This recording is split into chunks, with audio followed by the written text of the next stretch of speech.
Ya, shalom. Sebelum saya menyampaikan eksposisi di dalam 1 Korintus 2 ayat 6 sampai 19, yaitu tema yang diberikan oleh Ibu Ayu, yaitu hikmat yang benar. Nah, diambil di dalam 1 Korintus 2 ayat 6 sampai 19. Nah, sebelum saya menyampaikan tentang isi daripada hikmat yang benar di dalam 1 Korintus, saya ingin menyampaikan tentang latar belakang. Oke. Nah, latar belakang penulisnya adalah Rasul Paulus. Itu ditujukan kepada jemaat di Korintus, yaitu kota di Yunani yang kaya, yang menghasilkan banyak filsuf-filsuf yang sangat pintar berorasi atau pidato dengan retorika manusia. Dan kecintaannya adalah hikmat dan perdebatan manusia. Nah, tujuan penulisan yang ditulis oleh Rasul Paulus yaitu membahas tentang isu-isu seperti perpecahan, percabulan, dan pergumulan dalam penerapan Injil yang tepat dalam kehidupan sehari-hari mereka. Yang kedua adalah membahas bagaimana pesan firman Tuhan itu disampaikan dengan hikmat atau kefasihan manusia, melainkan melalui kuasa Tuhan. Jadi surat ini ditulis yaitu menyampaikan pesan Tuhan yang disampaikan bukan dengan hikmat kefasihan manusia, tetapi melalui kuasa Allah. Nah, dalam isi pembahasan, dalam pesan terakhir kita melihat bahwa Injil sepenuhnya berasal dari Allah, oleh karena itu dialah yang menerima segala kemuliaan. Ya. Segala kemuliaannya. Nah, saya ingin menyampaikan ketika Rasul Paulus menyampaikan tentang pasal 2 ini, dia menjelaskan dengan sungguh-sungguh bahwa ketika dia sampaikan tentang kebenaran ini, itu tidak disampaikan dengan hikmat manusia. Nah, kenapa hal itu terjadi? Karena kita tahu bahwa ketika dia menyampaikan di antara orang-orang Yahudi dan non-Yahudi, tetapi mereka begitu pintar dalam berpidato, berretorika, dan mereka hanya memahami retorika manusia. Maka itu dia katakan bahwa apa yang disampaikan bukan dengan hikmat manusia, bukan dengan perkataan manusia, tetapi dengan kuasa Allah. Nah, kenapa Paulus berkata demikian? Karena dia merasa bahwa apa yang disampaikan, dia tidak mau mengandalkan hikmat manusia. Dan di dalam hal ini, saya ingin mengilustrasikan ketika kita ingin menyampaikan segala sesuatu yang mungkin untuk dipahami oleh mereka, tetapi karena ada sebuah perbedaan. Misalnya saya ambil dari bahasa. Nah, ketika kita menyampaikan dengan ketidakmengertian bahasa, maka secara logis itu tidak bisa diterima oleh mereka. Demikian juga apa yang disampaikan oleh Rasul Paulus ketika dia menyampaikan sebuah isi kebenaran firman Tuhan, ini menjadi sebuah kendala yang sangat. Ini menjadi kendala yang sangat. Dan ketika ketika Paulus berbicara kepada orang-orang tentang sebuah pemberitaan Injil bahwa Yesus adalah Allah yang mati di kayu salib, tetapi dia bangkit. Mereka tidak percaya akan hal itu. Itu yang tidak bisa diterima oleh logika oleh jemaat di Korintus. Ini hanya sebuah contoh. Dan dalam pemahaman ini, maka Rasul Paulus menyatakan untuk menerima Injil, kita harus menerima Roh Kudus. Paulus mengatakan untuk memahami Injil membutuhkan pimpinan kuasa Roh Kudus. Maka untuk mendapatkan pesan Injil ini, kita harus meresponnya dengan tepat terhadap Injil. Maka di dalam ayat ini Rasul Paulus memberikan pengertian. ayat 6 dan 9. Saya ingin bacakan, kalau begitu, tapi saya sampaikan di dalam bahasa Indonesia sehari-hari. Walaupun begitu, di antara orang-orang yang kehidupan rohaninya sudah matang, saya memang berbicara mengenai kebijaksanaan. Hikmat, yang dimaksud dengan kebijaksanaan hikmat. Tetapi kebijaksanaan ini bukanlah kebijaksanaan dunia.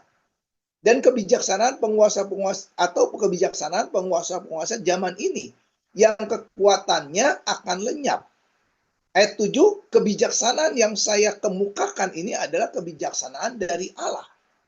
Kebijaksanaan ini tidak diketahui oleh dunia, tetapi Allah sudah menyediakannya untuk kebahagiaan kita sebelum dunia dijadikan.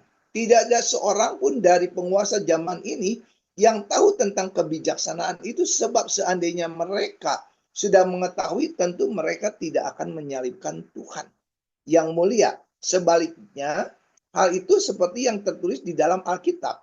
Nah, apa yang tidak pernah dilihat dan tidak didengar oleh manusia, tidak pernah pula timbul dalam pikiran manusia, itulah yang disediakan Allah untuk orang-orang yang mengasihinya.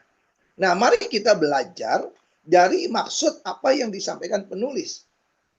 Nah, di dalam hal ini Paulus menekankan tentang kuasa Roh Allah.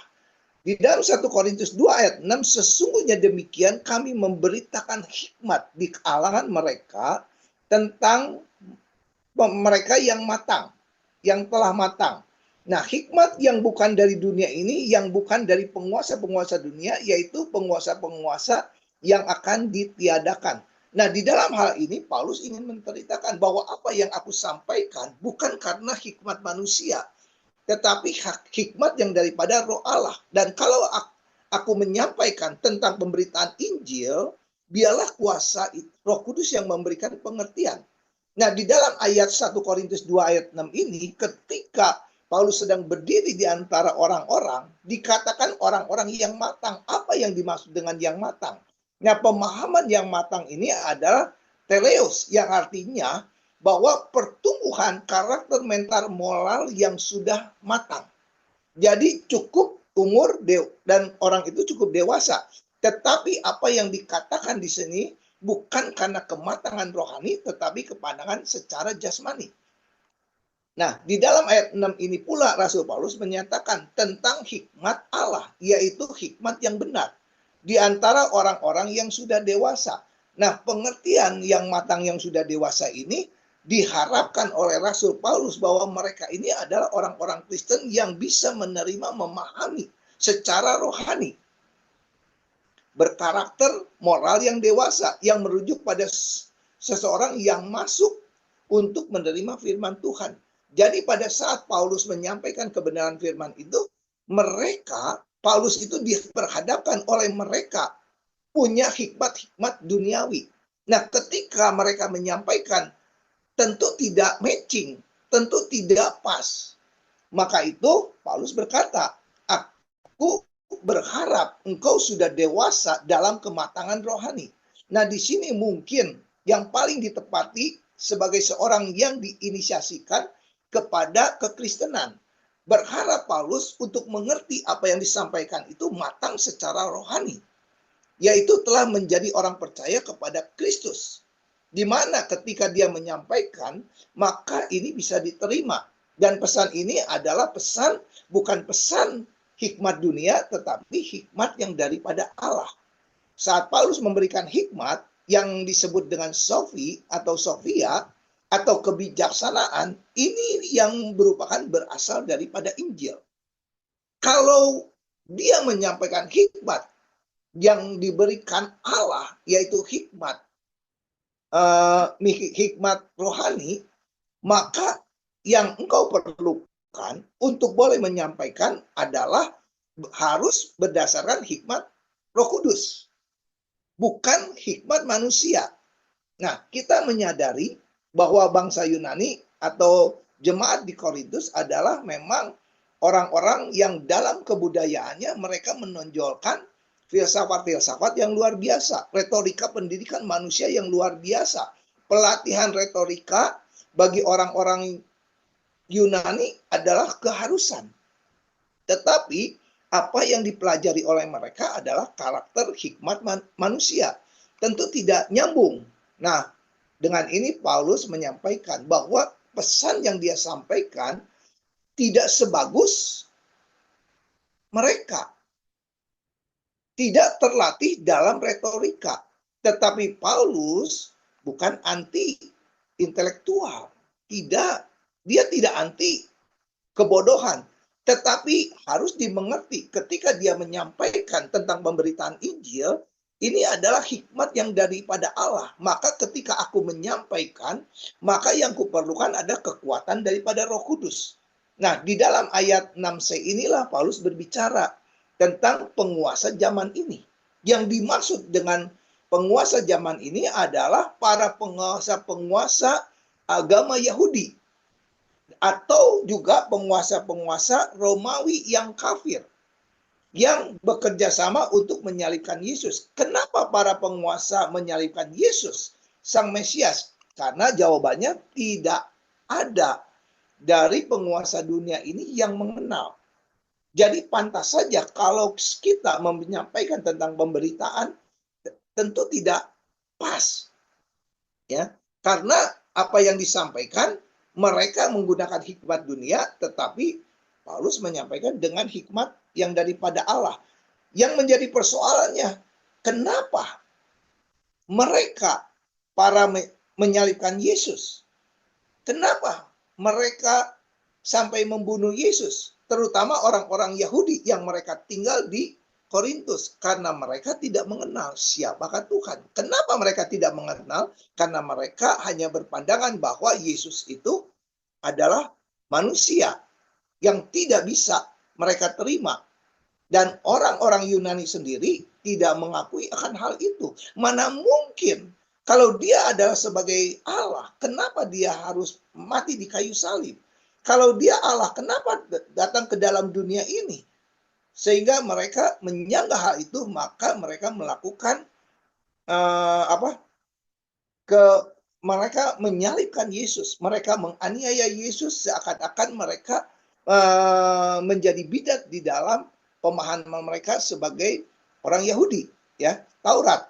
Nah, hikmat yang Paulus sampaikan tentu berasal daripada Allah dan tetap telah ditetapkan, ditentukan sebelumnya oleh Allah sebelum segala zaman. Nah, apa yang disampaikan oleh Paulus ini itu berasal daripada Allah. Dan semuanya itu berbicara tentang keselamatan yang Tuhan lakukan untuk menyelamatkan manusia. Maka itu Paulus berbicara bahwa apa yang sudah direncanakan sebelumnya itu benar berasal pada Allah. Dan sudah ditetapkan sebelum segala zaman. Nah, tentu bagi mereka ini pun jadi masalah. Enggak mungkin lah mereka bisa terima. Maka itu di dalam ayat 1 Korintus 2 ayat 7, tetapi yang kami beritakan adalah hikmat Allah yang tersembunyi dan rahasia. Sebelum dunia dijadikan telah disediakan Allah bagi kemuliaan kita. Nah, di dalam ayat 7 ini ada beberapa hal yang dikatakan, ya, bahwa hikmat Allah yang tersembunyi dan rahasia. Apa yang dimaksud dengan hikmat rahasia yang tersembunyi? Yang dimaksud Rasul Paulus tentang sebuah kerahasiaan itu yaitu tentang rencana penebusan Allah dari umatnya setelah Kristus rencanakan sejak kekekalan. Nah, pertanyaannya, apakah itu bisa diterima? Itu tidak bisa diterima. Tetapi karena Paulus menyampaikan hikmatnya berdasarkan pemahaman Allah, maka ia sampaikan. Maka di dalam ayat 7 dikatakan, kami beritakan dengan hikmat Allah yang tersembunyi dan rahasia sebelum dunia dijadikan telah disediakan bagi kemuliaan kita. Jadi sangat jelas sekali bahwa apa yang disampaikan tentang kerahasiaan hikmat Tuhan itu adalah sebenarnya adalah rencana penebusan Allah kepada umat yang berdosa. Dan umat itu diberikan kepada mereka yang menerima Yesus sebagai Allah Juru Selamat untuk memperoleh kekekalan. Nah, di dalam bahasa Yunani untuk sebuah rahasia Di dalam bahasa aslinya mysterion, yang menjadi asal kata misteri atau tersembunyi. Nah, itu digunakan untuk merujuk pada pikiran atau rencana-rencana Allah yang tersembunyi dari akal budi manusia. Pantas saja jika demikian, maka orang-orang Yunani akan tidak menerima. Kenapa? Karena ini di luar logika. Yang mereka pakai adalah hikmat manusia. Tetapi ketika Paulus menyampaikan, ya, dikatakan bahwa apa yang direncanakan itu diungkapkan Allah secara misterius kepada mereka supaya mereka mengerti. Tetapi karena mereka tidak paham, maka mereka tidak mengerti. Nah, persoalannya, pemahaman ini tidak dapat diterima pada hikmat zaman ini atau hikmat dunia di mana mereka hidup. Kenapa demikian? Karena dosa telah memutarbalikkan pikiran manusia dan membutakan terhadap Injil. Ini menjadi sebuah problem. Ya, mereka tidak menerima, dia tidak mau logika karena mereka dengan pikiran manusia memutarbalikkan pikiran manusia dan membutakannya terhadap Injil. Ini problem. Nah, Paulus mengatakan ini adalah hikmat yang tersembunyi dari Allah. Ditetapkan sebelum dunia dijadikan untuk kemuliaannya. Nah, pemahaman, pengertian apa yang disampaikan Paulus sebelum dunia dijadikan, inilah yang dikatakan dengan hikmat yang tersembunyi. Jadi rencana penebusan Allah sebelum dunia dijadikan bagi orang dunia, bagi hikmat dunia, itu tidak masuk akal. Mana mungkin terjadi. Tetapi karena ketika manusia jatuh dalam dosa, maka dosa dunia zaman ini, kebudayaan zaman ini, penguasa zaman ini kan belum terbentuk. Maka karena belum terbentuk, maka apa yang dikatakan oleh Paulus bahwa hikmat ini tersembunyi sebelum dunia dijadikan. Tapi persoalannya hikmat manusia, ketika manusia dalam hikmat manusia, retorika manusia itu kan baru-baru terjadi. Tetapi sebenarnya Allah sudah merencanakan bahwa ketika manusia jatuh dalam dosa, Allah sudah merencanakan keselamatan itu. Dan Paulus memberitakan bahwa rencananya itu sudah tersembunyi sebelum dunia dijadikan, sebelum engkau ada. Nah, pertanyaannya atau pembahasannya, perencanaan penebusan Allah itu ditetapkan sebelum dunia dijadikan. Yang inilah sifatnya yang disebut dengan pratemporal dari rencana Allah. Ya, jadi sifat pratemporal dari rencana Allah sebelum dunia dijadikan, di mana rencana ini dikandung hanya di dalam pikiran Allah sejak kekekalan, bukan diciptakan pada waktu diwahyukan. Semuanya itu sudah disediakan Allah. Jadi ketika manusia jatuh dalam dosa, sebetulnya kemahatauan Allah sudah tahu bahwa manusia itu akan jatuh dalam dosa. Tetapi karena Allah tahu, maka semuanya itu tersimpan menjadi sebuah rencana yang tersembunyi, menjadi sebuah rencana penebusan yang tidak diketahui. Tetapi pada masanya Yesus ada, pada udah waktunya, maka diungkapkanlah rencana rahasia yang tersembunyi ini.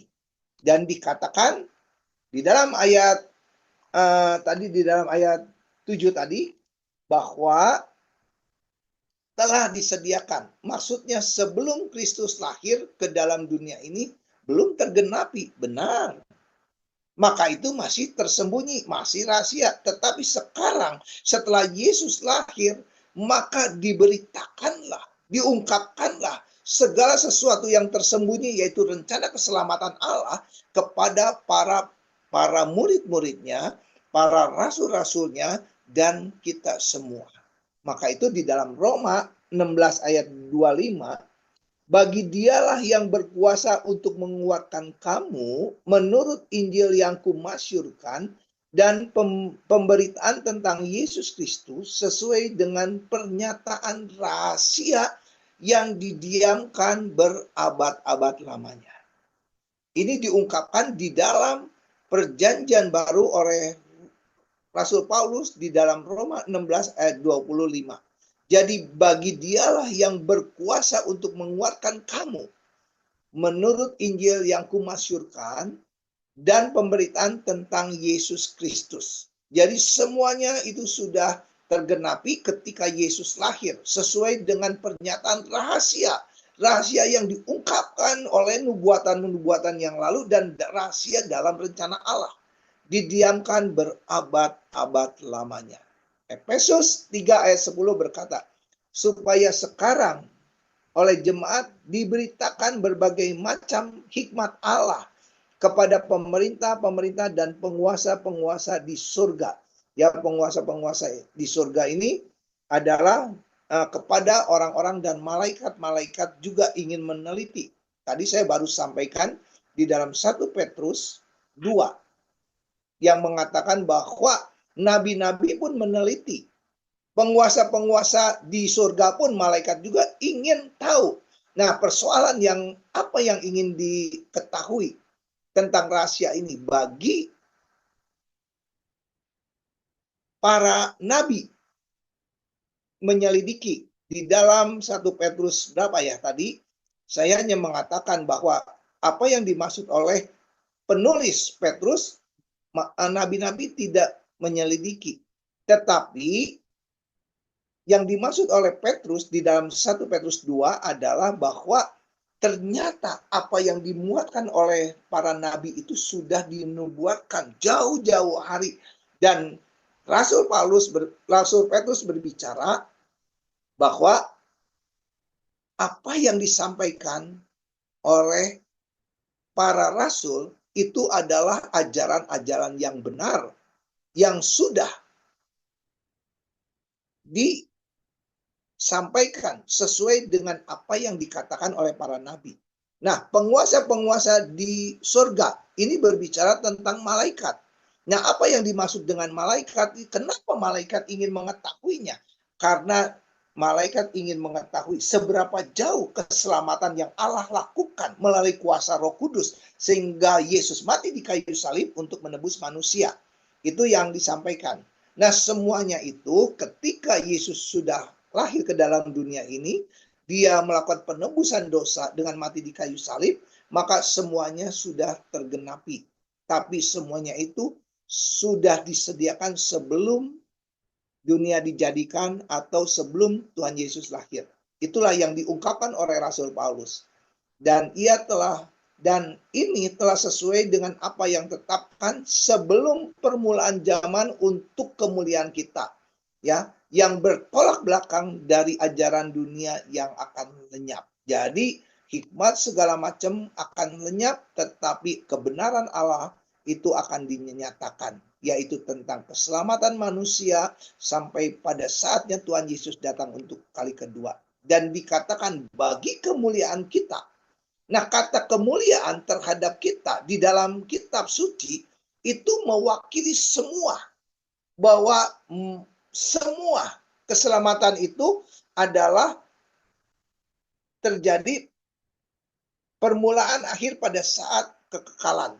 Bahwa penggenapan kemuliaan Allah akan terjadi pada saat semua keselamatan itu dinyatakan pada akhir zaman. Nah, karya penebusan yang telah dilakukan Yesus di kayu salib dengan kuasa kematian dan kebangkitannya untuk menebus dosa manusia, tentu ini adalah kemuliaan bagi kita. Yang dimaksud di dalam ayat 7 tadi adalah kemuliaan bagi kita, yaitu tentang pengorbanan Yesus yang menebus dosa kita untuk membawa kita kepada keselamatan, dan itu ada kemuliaan bagi kita.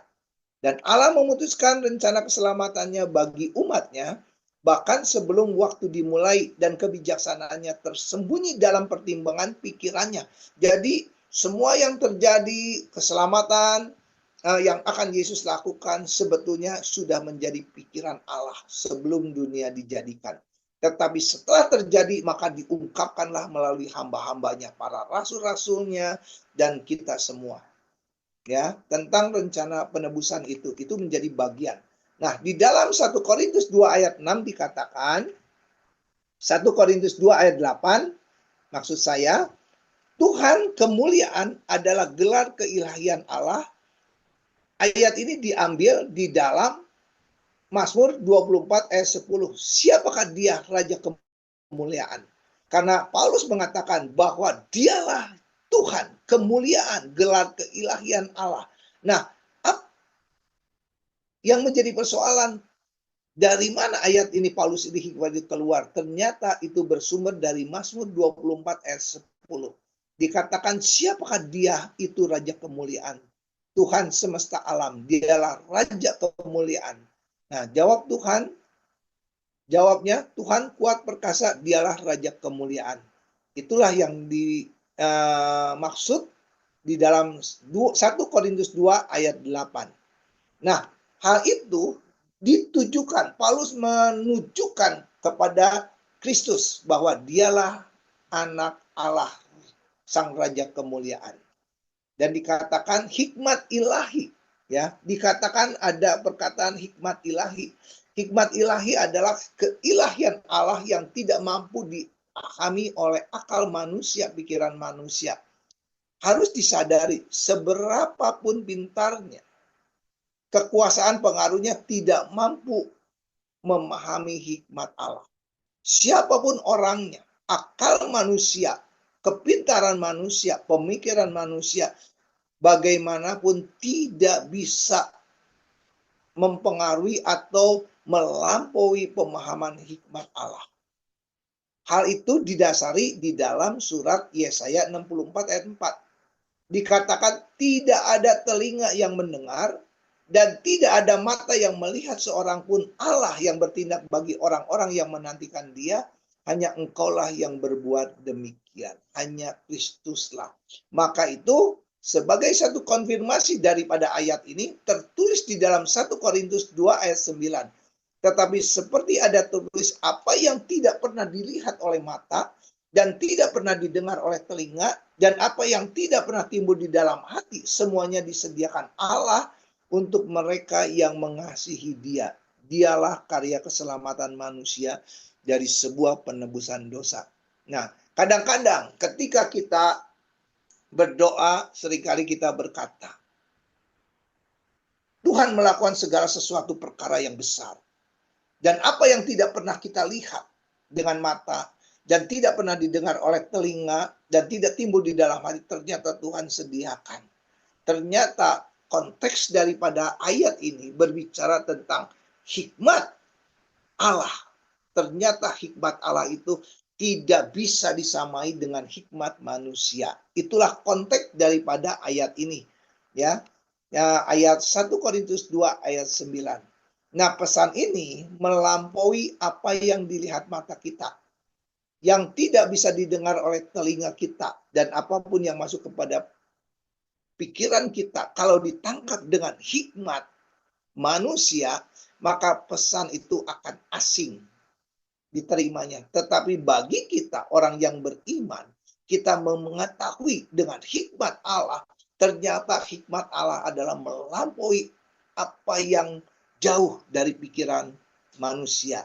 Kolose 1 ayat 26, yaitu rahasia-rahasia yang tersembunyi dari abad ke abad, dari turunan ke turunan, tetapi sekarang dinyatakan kepada orang-orang kudus. Ya, ini waktunya. Ketika proses keselamatan terjadi, ketika Allah menjelma menjadi manusia, lalu Dia menebus dosa manusia, maka dikatakan itulah rahasia keselamatan manusia dari abad ke abad, dari turunan ke turunan yang akan dinyatakan kepada orang-orang kudus. Dan itu sudah terjadi, sudah tergenapi, dan orang-orang kuduslah yang menyampaikan tentang kebenaran itu. Tetapi ketika dia ditangkapnya dengan hikmat manusia, maka segala sesuatunya tidak akan bisa ditangkap. Nah, hanya oleh kekuatan Roh Kudus saja yang bisa memberikan pengertian. Maka itu dari awal sekali Paulus berbicara, ketika engkau ingin mendapatkan hikmat yang daripada Allah, maka peran Roh Kudus di dalam kehidupan kita itu sangat penting dalam hal ini. Dan Rasul Paulus menekankan kepada kita tentang pemahaman Injil dan firman-Nya harus melalui kuasa Roh Kudus, ya.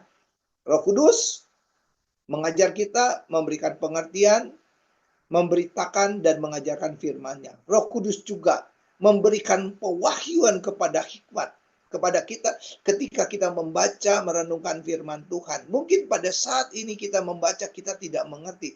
Tetapi saya yakin dan percaya pada saat kita mengalami setiap percobaan, gelombang ujian kehidupan, tiba-tiba firman itu muncul. Itulah Roh Kudus yang menerangkan.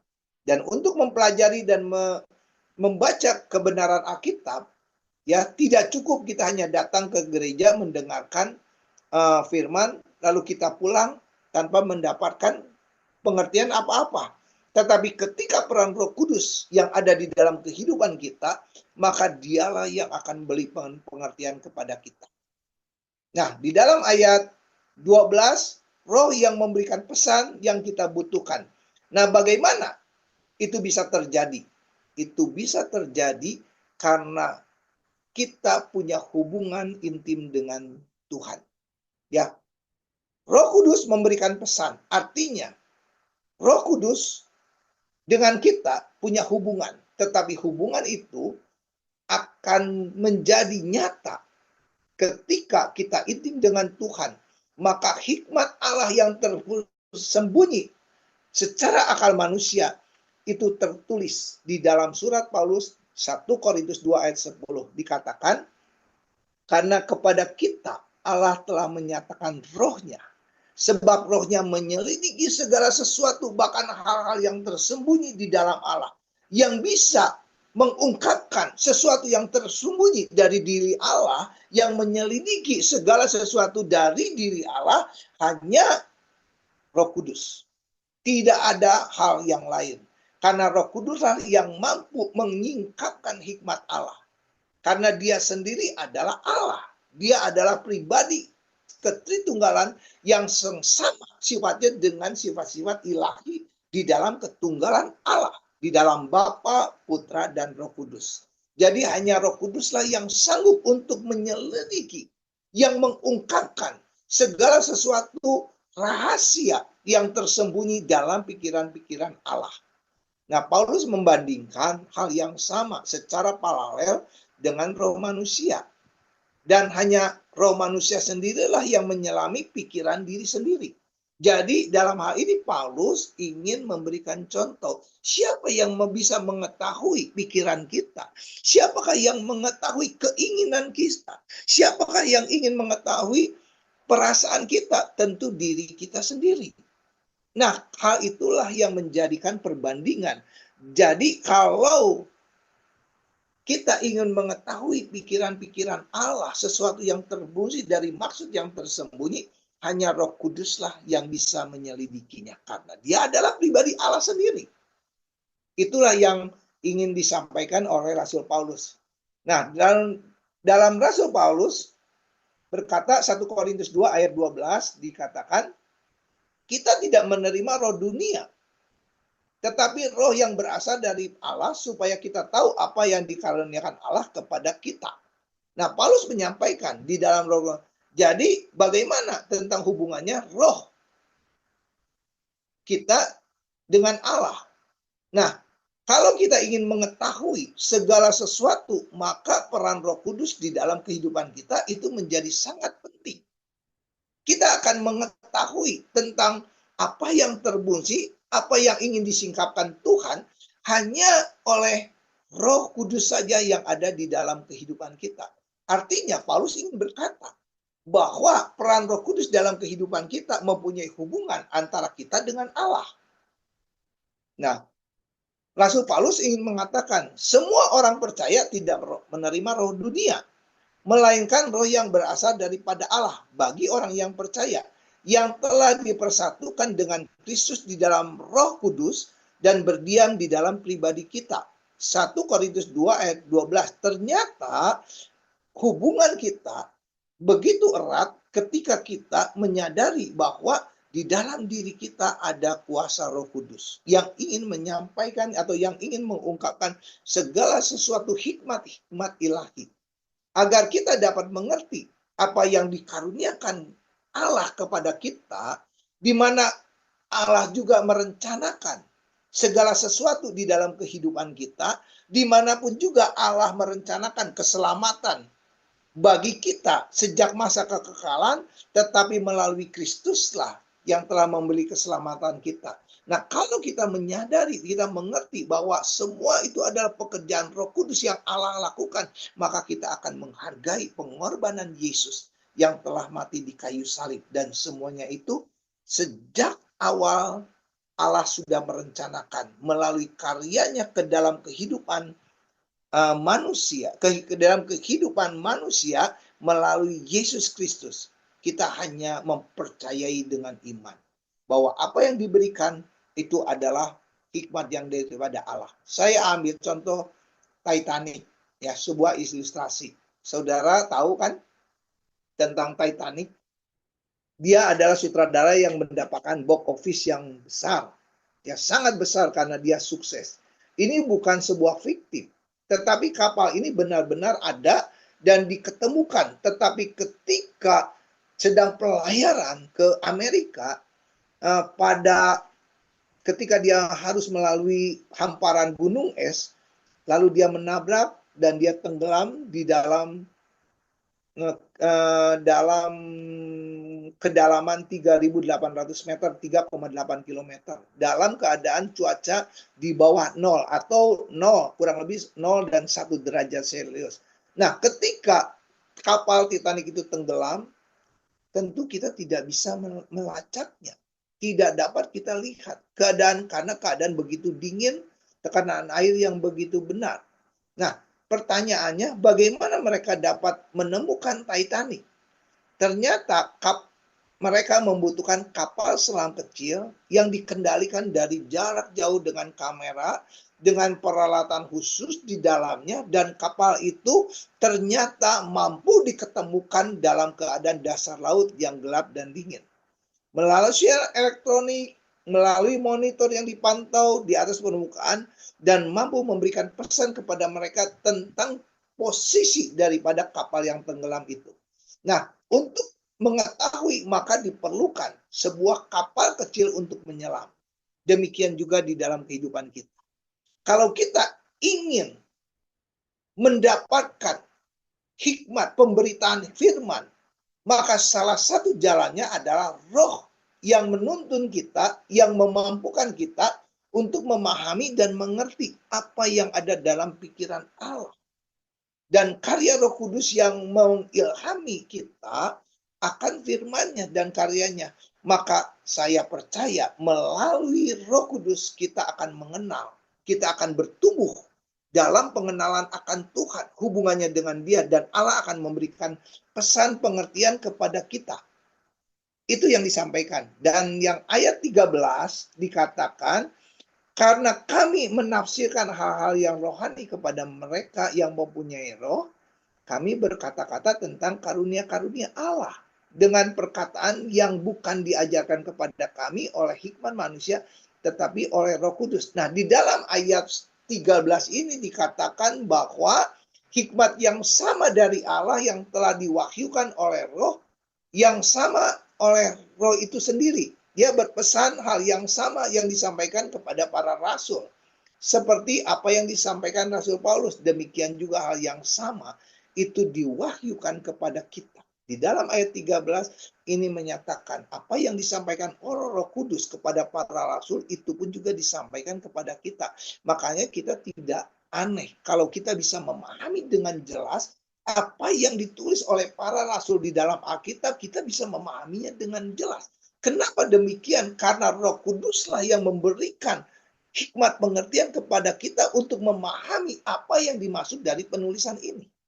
Tetapi ketika Paulus merujuk kepada manusia duniawi yang disebut dengan subkikos, yang dimiliki hanya berdasarkan pengetahuan manusia, yang hanya manusia itu mencari dunia material, tidak mengenal Allah, maka dia tidak dapat menangkap segala hikmat yang tersembunyi yang Allah berikan.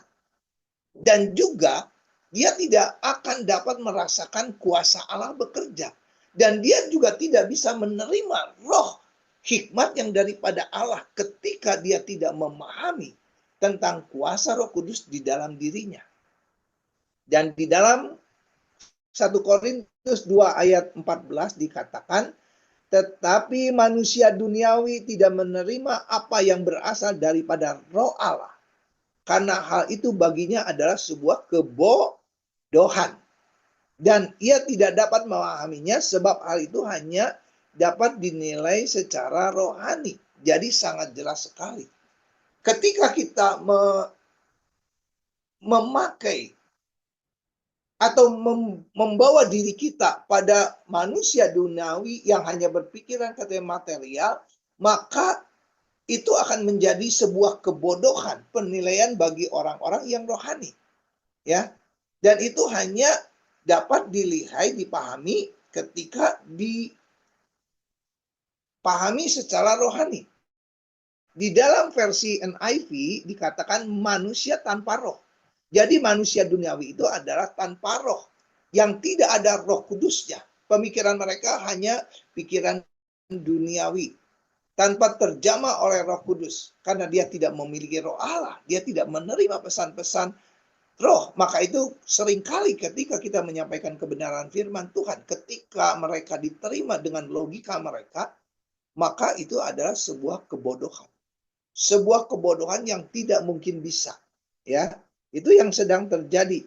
Nah, demikian juga yang terjadi ketika Tuhan Paulus berbicara ketika kita mengenalkan Yesus sebagai Allah juru selamat.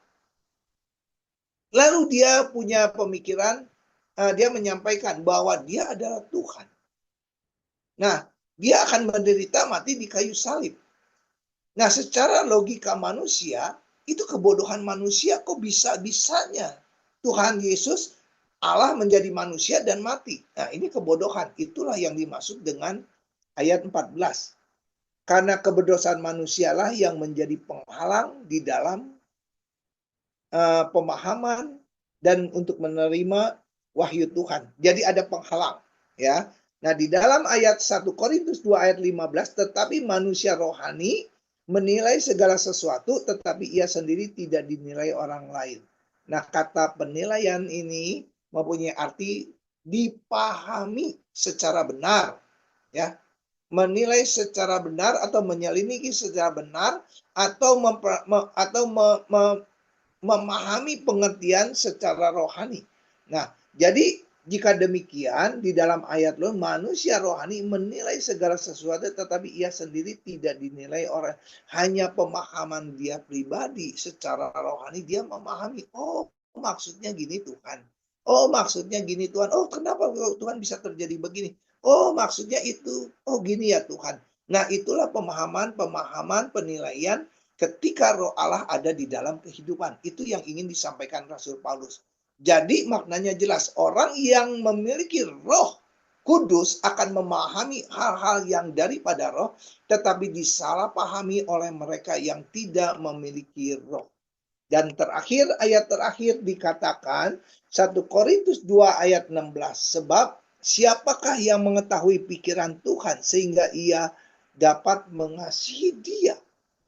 Tetapi kami memiliki pikiran Tuhan. Nah, ayat ini memulai pemikiran yang sama. Kalau kita melihat di dalam kitab Yesaya 40 ayat 13. Siapakah yang dapat mengatur roh Tuhan atau memberikan petunjuk kepadanya sebagai penasihat? Satu arti pemahaman yang sama. Dalam pengertian, orang yang tidak memiliki roh tidak akan percaya tidak akan memahami pikiran Tuhan atau menilai firman-Nya. Seperti seorang musik yang tidak dapat menilai simfoni dan bahkan tidak dapat mendengar musiknya. Tetapi Paulus dan rasul-rasul juga yang telah memiliki Roh Kudus, dia memahami ajaran apa yang dipikirkan Kristus. Kenapa bisa terjadi? Karena di dalam dirinya dipenuhi kepenuhan Roh Kudus. Dia dipenuhi dengan hikmat daripada Roh Kudus. Ya. Dan apa yang disampaikan oleh Roh Kudus, dia bisa menerimanya pesan itu, dan apa yang dicernakan tentang keselamatan serta pikiran Allah, dia pun juga bisa menerima. Kenapa dia bisa menerima? Karena di dalam dirinya ada Roh Kudus yang memberikan hikmat. Nah, di dalam hal ini ada penilaian tentang presentasi Injil bahwa kita dapat menyampaikan kebenaran secara akurat dan jelas dalam pengertian ketika seseorang menyampaikan apa yang dimaksud dengan Injil, dia akan memahami dengan jelas apa yang dimaksud dengan penulis. Ya, kenapa demikian? Karena Roh bekerja kepada orang tersebut untuk bisa mengenal, memahami maksud daripada hal itu. Ya, seperti saya ambil contoh, hari ini hal ini terjadi dalam diri Paulus pertama kali melayani jemaat di Korintus yang mengalami banyak tantangan-tantangan di dalam perjalanannya. Ketika awal pertama kali, sepertinya dia cukup berhasil. Ketika dia menyampaikan kepada orang Yahudi, orang Yunani di sinagoge. Namun ketika dia bersaksi kepada orang-orang Yahudi tentang Yesus Kristus, Tuhan Yesus adalah Kristus, dia adalah Allah, langsung mereka berbalik. Ini adalah contoh yang nyata, yang jelas, yang dialami oleh Rasul Paulus. Ya, ketika Rasul Paulus memberitakan tentang kebenaran, seakan-akan mereka menerima apa yang disampaikan. Tetapi ketika Rasul Paulus menyampaikan tentang Yesus adalah Kristus, juru selamat, dia adalah Mesias, maka di saat itulah mereka langsung menentang dan menghujatnya. Sehingga Paulus pergi, harus memberitakan kepada bangsa-bangsa lain, karena mereka tidak bisa menerima pesan itu. Dan Paulus menjadi putus asa dan takut apa yang terjadi di Korintus. Lalu Tuhan berkata dalam penglihatan suatu malam, jangan takut, teruslah berbicara, jangan diam. Aku menyertai kamu. Tidak ada seorang pun yang akan menyerang engkau, karena aku memiliki banyak umatku di kota ini. Lalu Paulus mungkin bertanya, Tuhan, di manakah mereka? Dan Allah mengenalkan umatnya yang ada di sana. Roh turut bekerja dan memberikan pesan. Dan itulah yang terjadi. Jadi hal tentang pemahaman hikmat yang benar itu tidak bisa diterima oleh hikmat dunia.